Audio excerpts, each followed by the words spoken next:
우리의 삶을 한번 돌아보시기 바랍니다. 우리의 삶을 돌아봤을 때, 그러니까 먼 뒤엔 일 말고 요즘에 한번 돌아봤을 때 내가 예수 그리스도로 기뻐하고 감사하고 즐거워하는지 한번 생각해 봤으면 좋겠습니다. 예수 그리스도, 그분이 나의 기쁨의 이유가 되고 감사의 이유가 되는지 한번 생각해 보면 좋겠습니다. 매일 그리스도로 기뻐한다는 것이 우리가 세상에서 누리는 감정적인 기쁨의 상태를 말하는 것이 아닙니다. 제가 말씀드리는 이 그리스도로 인한 기쁨이라는 것은 예수 그리스도께서 이 세상에 오셨고 또 예수 그리스도로 인해서 구원받은 자가 되었다는 이 복음, 이 기쁜 소식, 이것으로 인해서 세상에서 주는 여러 가지 근심, 염려, 불안, 걱정들로부터 해방되는 삶을 살아가느냐는 것입니다. 예수 그리스도로 매일 기뻐한다, 하루 종일 막 웃고 즐겁고, 이것을 의미하는 것이 아니라 이런 여러 가지 근심과 걱정, 불안, 염려로부터 해방되는 삶을 살고 있는가 한번 돌아보시면 좋겠습니다. 이것이 진정한 기쁨의 실체이기 때문입니다. 예수 그리스도의 그 십자가의 은혜, 예수 그리스도께서 이 땅에 오심, 이것이 기쁨인데, 그렇다고 근심, 걱정, 불안, 염려가 없다고 말할 수는 없습니다. 근데 내가 과연 어떤 것에 의해서 삶이 가고 있는가? 근심, 걱정, 불안, 염려가 당연히 있을 수 있죠. 근데 내가 이거에 의해서 끌려가는 삶을 살고 있는가? 아니면 이런 것이 있지만 그럼에도 이 예수 그리스도의 이 은혜, 예수 그리스도의 십자가, 이것으로 인하여서 이것 때문에도 솔직히 어렵긴 하지만 그래도 이것을 덮고, 이 기쁨이 덮고 이 예수 그리스도께 감사하며 기쁨을 누리며 평안을 누리며 살아가고 있느냐, 이겁니다. 이런 큰 기쁨이 있기 때문에 세상의 일이 우리 성도에게는 불안과 염려, 그것이 자리하지 않게 되는 것이기 때문입니다. 그러니까 불안과 염려가 있을 수 있는데 그것이 우리의 마음 중심에 들어와서 그것으로 이끌려가는 삶, 이것이 아니기 때문입니다. 오늘 1절에 보면 이스라엘 자손이 다시 여호와의 목전에 악을 행하였으므로 여호와께서 그들을 40년 동안 블레셋 사람의 손에 넘겨주시니라 라고 말하고 있습니다. 계속 사사기에서 반복되는 건데, 이 이스라엘을 보면 하나님이 주신 평안을 제대로 누리지 못하고 있습니다. 평안할 때 하나님이 주신 평안으로 감사하게 사는 것이 아니라 평안 속에서 자신들의 안락에 깊이 빠져 사는 것입니다. 평안하기 때문에 하나님의 이름을 부를 필요성도 느끼지를 못하고요, 하나님이 없어도 괜찮다는 착각에 빠져버리는 것입니다.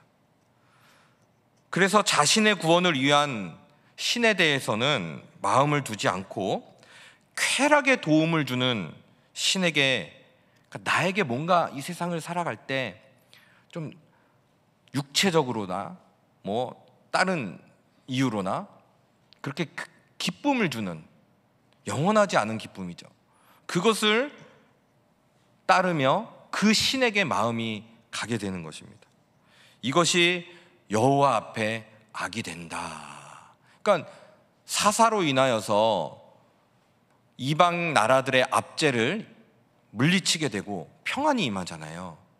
근데 사실 이러면은 더 하나님을 잘 섬기고 더 하나님에 대해서 알아가고 하나님을 위한 삶을 살아야 되는데, 이 사사기뿐만 아니라 이스라엘의 역사, 이뿐만 아니라 우리 신약 시대의 역사, 이뿐만 아니라 그 이후의 교회사의 역사도 보면요, 평안해질 때 뭔가 문명이 발달하고 또 의술이 발달하고 인간에게 이로운 쪽으로 세상이 변해갈 때 오히려 더 나태해지고 하나님을 찾지 않습니다. 우리가 말하고 있는 복, 경제 대국이 되고 또 강한 군사력을 가지고 또 뭔가 세상을 호령할 수 있는 힘이 생기고 그러면은 하나님을 더 잘 섬길 것 같죠. 보십시오. 지금만 해도 보십시오. 유럽을 한번 보십시오. 얼마나 잘 삽니까? 소득이 얼마입니까? 1인당 GNP가 얼마입니까? 그런데 그걸 다 인간의 평안함, 인간의 쾌락, 자신의 안전, 여기에 몰두하느냐고 하나님을 찾지 않고 그러다 보니까 오히려 하나님의 법과는 다른 법이 제정이 되고 인간에게 모든 게 다 맞춰지고 있는 지금 이 세상만 봐도 그렇지 않습니까? 이제 동성애도 거의 유럽에 있는 모든 나라들이 합법화하려고 하고 있습니다. 미국도 많은 주들이 그렇게 변해가고 있고요. 우리나라도 지금 계속 발달하고 있잖아요. 계속 선진국이 되기 위해서 그렇게 노력하고 더욱더 경제대국이 되기 위해서 더욱더 강한 나라가 되기 위해서 그게 복이라고 하는데 복이죠. 그런 상황에서도 하나님을 잘 섬기면 당연히 복이죠. 근데 대체적으로 우리 교회사 역사를 볼 때 이럴 때일수록 하나님을 더 찾지 않습니다. 우리 개인만 해도 그렇지 않습니까?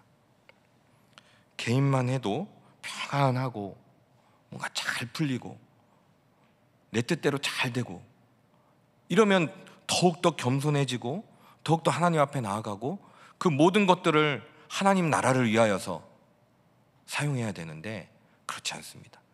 더 내가 즐기고 더 내가 더 이 땅에서 편안해지고 또 하나님을 별로 찾지 않아도 하루하루 잘 사는 것 같고 우리 개인적인 인간의 역사, 인간의 삶만 해도 그렇고 나라도 마찬가지입니다. 그러니까 이 사사기에서 이 역사가 이 자기 소견에 옳은 대로 했던 시대인데 이 사사 시대만 잘못된 것이 아니라 사실 쭉 보면은 기독교가 초대교회 때 얼마나 많은 박해를 받았습니까? 그런데도 열방 곳곳으로 복음이 전해졌습니다. 스데반의 핍박 이후로 제자들이 흩어지면서 진짜 복음이 전해졌습니다. 하지만 기독교가 국교로 공인이 되고 뭔가 나라로부터 보호되고 평안해질 때 오히려 더 타락하고 분열되고 그러니까 그것 자체가 나쁘다는 것이 아니라 그런 경제적인 그 다음에 국력, 힘, 권력 이것 자체가 나쁘다는 것이 아니라 이때 오히려 더욱더 깨어서 하나님 앞에 나아가야 된다는 것입니다. 하나님은 이런 이스라엘의 악에 대해서 그들을 40년간 블레셋 사람의 손에 넘기시고 징계하십니다. 그리고 이스라엘을 블레셋의 손에서 구원하시기 위해서 단지파에 마노아라는 사람의 아내를 통해서 삼손을 보내십니다. 하나님이 함께 하신다고 해서 세상을 무조건 풍족하게 살아간다. 어떻게 생각하십니까? 이게 보통 70년대, 80년대 전도 방법이었는데요. 지금도 가끔 그렇게 전도를 하는 경우가 있는데 하나님을 만나면 무조건 풍족해지고 잘 살게 된다. 다 성공한다. 그럴 수도 있죠. 근데 그렇게 안 되는 경우도 많습니다. 오히려 하나님의 함께 하심이 삶에 있어서 번거로움으로 다가올 수 있습니다. 오늘 본문에서도요 이러한 사실을 발견할 수 있는데 3절 4절에 보면 이렇게 말씀합니다. 여호와의 사자가 그 여인에게 나타나서 그에게 이르시되 보라 내가 본래 임신하지 못함으로 출산하지 못하였으나 이제 임신하여 아들을 낳으리니 그러므로 너는 삼가 포도주와 독주를 마시지 말며 어떤 부정한 것도 먹지 말지니라 이렇게 말씀합니다. 삼손은 나시린으로 태어난 사람입니다. 그러니까 나시린이란 구별된 자라는 뜻이죠. 나면서부터 하나님에 의해서 구별되어지는 사람입니다. 민수기 6장에 나시린의 법이 잘 나와 있습니다. 이 구별되었다는 것은 참으로 많은 제약이 있습니다. 포도주와 독주를 마시면 안 되고, 머리에 삭도를 대서는 안 되고요, 죽은 시체를 가까이에서도 안 됩니다. 이것이 나시린으로 살아가는 사람이 지켜야 할 규례입니다. 그런데 오늘 본문에서 한 가지 특이한 것은 나시린이 아닌 마노아의 아내 삼손을 잉태한 이 삼손의 엄마에게까지 포도주와 독주 그리고 부정한 것을 먹지 말라고 하십니다. 나시린이 아닌 자임에도 불구하고 하나님에 의해서 나시린으로 택함을 받은 그 아이를 잉태했다는 이유로 나시린의 삶을 요구받고 있습니다. 이 나시린의 규례는 일상생활 속에서 사람들이 행하는 것들을 금하는 것이었습니다. 그것으로 구별된 자라는 증거를 보이는 것이었습니다. 그러나 마노아의 아내는 하나님에게 자신의 몸에 구원자를 보내달라고 한 적도 없고, 또 자신이 나시린으로 살아가겠다고 서원을 한 적도 없습니다. 모든 것은요, 하나님의 일방적인 선택이었습니다. 여러분, 우리가 그리스도인인데요, 우리가 그리스도인으로 살겠다고 다짐한 적도 없고, 그리스도인으로서의 그런 구별될 삶을 살겠다고 요청한 적도 없는데, 하나님께서 우리를 일방적으로 선택해 주셨습니다. 5절에 보면, 보라, 내가 임신하여 아들을 낳으리니 그의 머리 위에 삭도를 대지 말라. 이 아이는 태에서 나옴으로부터 하나님께 바쳐진 나시린이 됨이라. 그가 블레셋 사람의 손에서 이스라엘을 구원하기 시작하리라 하시니, 이렇게 말씀합니다. 아이는 태에서 나옴으로부터 하나님께 바쳐진 나시린으로 태어납니다. 더군다나 아이를 낳을 수 없는 여인의 몸을 통해서 나오게 되는 아이라는 것은 이 모든 것이 전적으로 하나님이 하셨다는 것을 보여주고 있습니다. 이것과 비슷한 사건이 있죠. 예수님을 잉태한 마리아와 그 남편 요셉에게서 찾을 수 있습니다. 마리아가 예수를 잉태했습니다. 그것은요, 마리아가 원한 것이 아니었습니다. 처녀이기에 아이를 가질 수 없는 마리아에게 예수를 잉태하게 한 것, 이것은 전적으로 하나님이 하신 일입니다. 그런데 이렇게 하나님의 일로 인해서 마리아와 요셉이요, 심적으로 엄청난 고통을 겪게 되죠. 그 당시에, 지금도 그렇지만, 처녀가 결혼도 하기 전에 아이를 가졌다는 것, 이것은 얼마나 큰 불명예이고, 저번에 한번 말씀드렸는데, 이 당시에 처녀가 결혼도 하기 전에 임신을 하게 되면 죽음에까지도 처할 수 있는 법이 있었습니다. 제가 새벽기도 때 한번 말씀드린 것 같은데요. 또 요셉에게도 마리아에 대해서 의심을 가질 수 있는 사건 아니겠습니까? 그래서 요셉은 사실 드러내놓지 않고 가만히 그것을 끊으려고 했습니다. 그런데 천사가 나타나서 잉태한 아기가 선지자가 예언한 메시아이며 자기 백성을 죄에서 건지실 자라는 것을 말했을 때, 마리아는 자기 뱃속의 아이로 인하여서 하나님을 찬양할 수 있었으며, 요셉도 그것을 받아들이며 율법의 규례대로 그 위에 살아가게 됩니다. 마리아가 자신의 몸에서 잉태하신 구주를 기뻐할 수 있었던 것은 자신이 비천에 처한 자임을 알았기 때문이고, 예수가 곧 자신을 비천에서 건져줄 구주임을 알았기 때문에 기뻐하는 노래를 할 수 있었던 것입니다.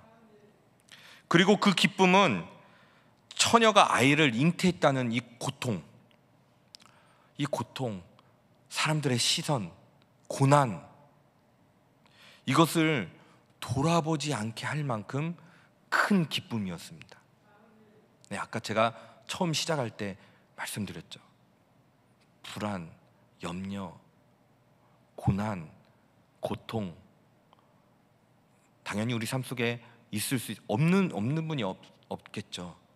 하지만 마리아는 이것을 실제적으로 경험했고, 이때에 이 예수 그리스도의 이 행하시는 일, 자기를 죄에서 구원하실 그것으로 오히려 더 기뻐했습니다. 하나님이 함께 하심으로 오히려 상황은 참 힘들어졌는데, 하나님이 함께 하심으로 그 상황보다도 더 큰 기쁨을 알게 된 것입니다. 마리아가 말한 비천에 처했다는 것은 가난하다거나 사회적으로 지위가 낮다는 것을 의미한 것이 아니라 하나님 앞에서 인간의 존재, 그 존재의 상태를 의미하는 것입니다. 죄악 가운데서 구원받지 못할 자로 살아가는 인간 우리 자체가 참으로 비천에 처한 모습이라는 것입니다.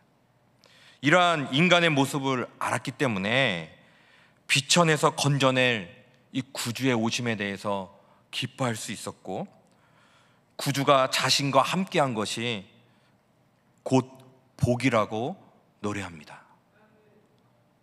오히려 삶은 참 크게 어려워졌는데요. 앞으로 미래도 더 어려워질 수가 있는데요. 그런데 이것을 깨달은 마리아는 기뻐합니다. 마노아의 아내 역시 아이를 잉태함으로 인하여 포도주와 독주를 멀리하라는 이 규례를 지킨다는 것은 정말로 번거로운 일일 수 있고, 이스라엘이 블레셋의 압제를 받고 있는 상황에서 그 아이가 이스라엘을 구원할 자라는 하나님의 이 사자의 말을 들었을 때, 이제 이 마노아의 아내, 마노아의 관심은 자신들에게 주어진 이 나시린으로서의 삶, 구별되어지는 이 삶, 이거에 대한 번거로움이 아니라 이스라엘을 구원할 자로 태어나는 아이를 어떻게 길러야 할 것인가, 그것을 생각하며 오히려 기뻐하는 것입니다. 오늘 본문을 통해서 우리가 생각할 수 있는 것은 예수를 잉태한 마리아나 삼손을 잉태한 마노아의 아내에게 동일한 것이 있습니다. 이 아이를 잉태한 것이 자기에게는 희생을 요구하는 사건이었습니다. 엄청난 희생이죠. 이 당시에 마리아에게 그 당시의 관습대로 처녀로서의 희생, 그리고 평소 삶에서 살아가던 삶에서 구별되어지는, 이 모두가 아이를 잉태했다는 이유로 요구되는 것이었습니다. 또 이들이 원하는 삶도 아니었어요. 원하지도 않았어요. 하나님의 일방적인 택하심이었습니다. 그런데 이러한 희생과 구별까지도 마다하지 않고 잉태된 아이를 기뻐할 수 있는 것은 현재 자신들의 그런 비천한 처지를 구원할 자로 오셨다는 그 이유 때문이었습니다. 그러니까 내가 얼마나 비천한 존재인가, 내가 얼마나 큰 죄인인가, 이것을 깨닫는 자만이, 이것을 깊게 인식하는 자만이 이 예수 그리스도의 오심, 이것을 기뻐할 수 있는 것입니다. 내가 죄인으로 깨닫는 깊이만큼 예수 그리스도의 오심이 비례해서 더 큰 기쁨으로 나타나는 것입니다. 삼손이 잉태된 것은 이스라엘을 블레셋의 핍박으로부터 구원하시기 위한 하나님의 일이었습니다. 마찬가지로 예수님이 세상에 오심은 비천에 처한 자기 백성을 건지시기 위한 것입니다. 그리스도가 오심으로써 자신들에게 어떤 희생이 요구되고 번거로움이 요구된다고 하더라도 그리스도로 기뻐할 수 있는 사람, 자신의 존재를 아는 사람, 자신이 얼마나 하나님 없이는 날마다 죄를 지을 수밖에 없는 죄덩어리라는 것을 깊이 인식한 사람, 이것이 바로 우리의 기쁨의 이유가 되는 것입니다. 삼손은 날 때부터 하나님에게 바쳐진 나실인으로 태어났습니다. 날 때부터 모든 삶이 하나님을 위한 삶으로 살아갈 자로 택함을 입고 태어났습니다. 그런데 그 나실인을 잉태한 만화의 아내에게까지 나실인의 삶이 요구되는 것은 구별된 자를 잉태한 사람답게 구별한 삶이 요구되고 있는 것입니다. 그렇다면 그리스도의 오심은 그리스도가 오셨다는 것으로 끝나는 것이 아닙니다. 예수님과 우리들의 삶이 서로 구분된 채 계속 진행되는 것이 아니라 우리들의 삶이 예수님의 삶으로 요구되는 것입니다. 옛사람의 삶에서 새사람의 삶으로 살아가야 할 새로운 삶이 부여된 것입니다. 우리는 복음서에서의 제자들의 삶이 아니라 사도행전에서의 제자들의 삶으로 요구되는 것입니다. 십자가의 죽음, 부활, 성령의 내주하심, 이것을 경험한 사람으로서의 삶. 복음서의 제자들은 어떻습니까? 또 많은 무리들은 어떻습니까? 예수님의 능력만 원하고 예수님의 삶은 거부합니다. 사도행전의 모습은 어떻습니까? 물론 예수님의 능력이 주어지면 감사함으로 그 능력으로 하나님 나라를 위해서 사용했죠. 근데 거기에 초점이 안 맞춰져 있습니다. 그저 예수님을 알아가고 닮아가고, 그래서 삶으로 예수님의 이름을 높이고 또 전도하고, 이런 삶이 바로 제자들의 삶, 구별된 자들의 삶이었습니다. 우리는 어떻습니까? 예수님의 능력만 원하고 예수님의 기적만 원하고 예수님의 삶은 나에게 임하지 않기를 원하진 않습니까? 그리스도가 함께한 그리스도의 백성으로서 합당한 삶이 있으며 그 삶이 요구되는 것입니다. 이것이 바로 구별된 자의 삶입니다. 여러분, 우리는 구별됐습니다. 우리가 구별되게 해달라고 하지 않았는데 예수님이 먼저 우리를 찾아오셔서 사랑해 주시고 우리를 구별케 하여 주셨습니다. 이것이 정말 예수 그리스도의 그 속죄의 깊은 은혜를 깨닫지 않으면 이게 번거로울 수 있습니다. 너무 싫습니다. 구별된 자의 삶을 살아야 되거든요. 섞여서 살고 싶은데 그냥 편하게.